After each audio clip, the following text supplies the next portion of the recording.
గోధుమ గడ్డిలోని 17 అమినో ఆమ్లాలు రోగనిరోధక శక్తిని పెంచేందుకు దోహదపడతాయి. క్యాలరీలు తక్కువ, ప్రోటీన్ ఎక్కువగా ఉండే గోధుమ గడ్డిని ఆహారంలో భాగంగా చేసుకుంటే చెడు కొలెస్ట్రాల్ తగ్గుతుందని అనేక పరిశోధనలు చెబుతున్నాయి.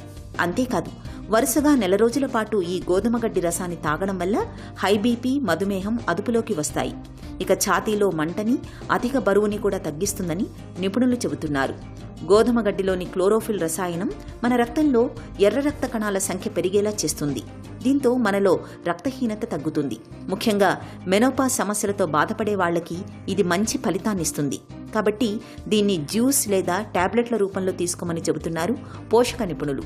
ఇక పీచు పుష్కలంగా, ఫైబర్ ఉండే గోధుమ గడ్డిని క్రమం తప్పకుండా తీసుకుంటే పైల్స్ ఇట్టే తగ్గిపోతాయి. అజీర్ణం, గ్యాస్, అసిడిటీ, మలబద్ధకం వంటి సమస్యలు దరిచేరవు. యాంటాక్సిడెంట్లు అధికంగా ఉండే గోధుమ గడ్డిని తీసుకోవడం వల్ల ఒత్తిడి, ఆందోళనలు తగ్గుతాయి.